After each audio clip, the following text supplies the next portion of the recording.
What's up, guys? Welcome to another video of Danakit Fishing. Alright guys, so today we're going to be talking about our favorite fall fishing lures to help you guys understand how to catch fish with these lures and catch more fish and bigger fish with it. Yeah, so we're going to be talking about like our favorite baits to use when it's fall and it's transitioning into winter. And yeah, that's basically it. So we're going to get started. Alright, the first bait is the yellow crankbait. Now this is a yellow crankbait, as I said, and this is where I caught my PB largemouth bass of about 3 pounds, 3 to 4 pounds, at 3.33 pounds. 3.37, whatever. It was like it was big. It was a decent bass, you know. So the reason this bait works so well in the fall is that during the fall, the bass move into the creeks and shallow areas of the lake or river to feed on shad, to feed for the winter, because you know. In the winter, the bass aren't as active as during the fall, spring, summer. So this bait really captures the essence of the shad running into the coves. And that's why they really like this in the fall, because it shows, it's like the shad movement that regularly happens in the fall. The second bait is a little shad imitation jerkbait.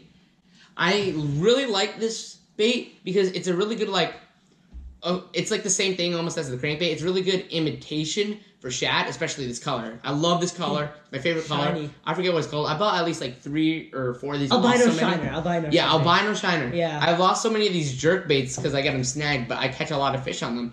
And I remember the first time I ever used a jerkbait, it was Danakit's. He had one of these. I got him one of these for his birthday. And we were at the lake we usually fish, and I was like, what can I do?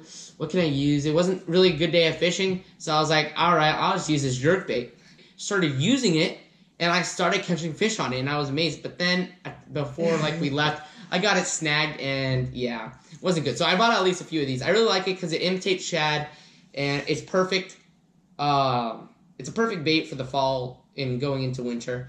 And yeah, but you just have to, how you want to work this is, you want to work it, do a twitch pause. But for the pause, you want to do it like a long pause. They'll usually hit it in the pause, but if you're fishing like a jerkbait clear water in the summer, you want to work it fast. They want it slow moving presentations in the winter because the water's colder and they're less active. So that's why I like a jerkbait.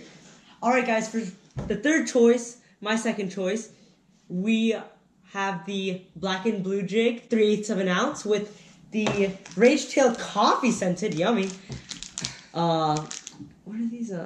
Just crawfish, yeah. Craw trailers. Craw trailers, and they might be considered 2 different baits, but they go well together. So I'm counting it as one bait.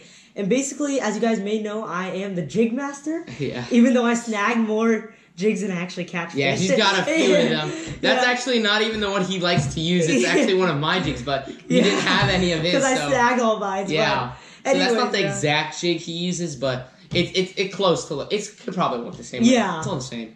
And my favorite part about this jig, this kind of bait, is that when you're really bored at fishing, you can just move it in random directions. You can just shake your rod around randomly. Yeah, there's no wrong way to work the bait. You can do it. You can just do so many different things. It's not like waiting, putting live bait out there and just sitting there, and just twitch, pause. Yeah, it's a very fun bait to use. Yeah. So this is way better than Daniel's. I'm kidding. His baits are good, but I just like this one because it can really ease the boredom while fishing, and it's really good in the fall because I like to feed on crawfish as well. Who doesn't? What bass doesn't like crawfish? Yeah. So it works really well in the fall and the winter, and yeah, I guess that's one of Anakit's favorite. I'm not good at catching jigs, so I'm not really. Yeah, but whatever. So for the fourth bait, my second bait is a Booyah Boss Pop. This exact popper is freaking legendary to me. I got it in an MTB, one of my mystery tackle boxes in the spring, and I remember I was fishing a tournament at a lake, and it was my first tournament ever. It was like a kids tournament, and it was just a summer day. Here in Virginia, the bass were bedding. I didn't really know that, actually. And I threw it out. It wasn't that far because there were so many trees. It landed on the water. I turned back. I turned back to look at some. I don't know. I just turned back. Then I turned back around, and my bait was gone. So I was like, all right. And then I set the hook because I was like, where could it else be? I mean, it was just there a second ago. And I hook into my personal best bass, which was 4 pounds, 1 ounce. Maybe not that big to you, but it was big to me. And then I won a trophy and everything. I'll put the pictures on the screen. But yeah, it was a good moment, and I shreked everyone at the competition. But all right, but I've caught a lot of fish on this. It's probably my favorite topwater lure ever. All right, this is why I like it in the fall and winter. It's because it resembles a shad, and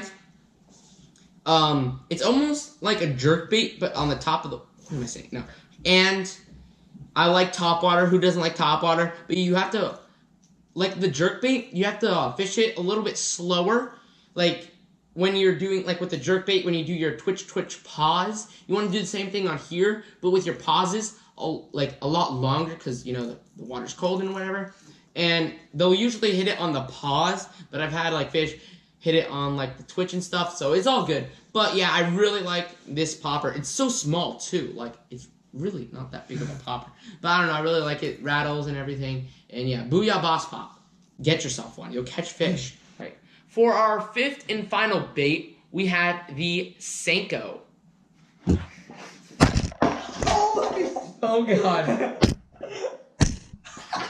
Yes, I got it back. Ooh, ready? Oh yeah. Oh yeah. All right, too many Seikos. All year round. All year round. So many ways you could really fish this bait. You could Texas rig it. I like a 4/0 extra wide gap hook when I'm Texas rigging it. Or you could do a wacky hook. I like the VMC 1/0 improved wacky hook. And I like to use O-rings too. And also, guys, if you plan on buying this bait at like Dick's or Walmart, then the best brand to buy is Gary Yamamoto. Even though they're the most expensive, they are the best. They're the most dense, so they sink a lot faster. You can cast them a lot faster, and they're just better quality. But you can't, I mean, I love the Yum Dinger. I caught so many fish on the Yum Dinger. They're basically the same. It's like the budget cut way. Yeah. You really could get any stick bait like the KVD style or the Yum big bite baits. But I like Gary Yamamoto is the best. And the fun fact for the video today is that the reason why Gary Yamamoto baits are so dense and sink so easily is because of their salt content. These worms over here, I mean, Seikos, they don't have as much salt. These ones are like completely filled to the brim with salt, so that makes it more dense, and they just fall down to the bottom like that. Oh yeah. Yeah. And any color is great. I mean, even pink. Yeah. I like any color, but my favorite are like a June bug color, and my favorite like Yum Dinger. I like this earthworm color with the chartreuse tail. I like any chartreuse tail. It just gives it extra pop in the water. Great for all bass. And yeah, that's all we have to say about the Seiko. All right. Tight lines, guys. See you guys next time, and lit vids are coming up soon.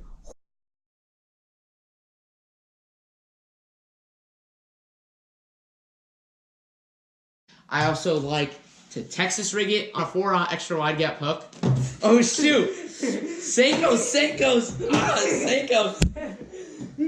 Seiko flying! Too many Seikos! Take cover! Oh shoot! Oh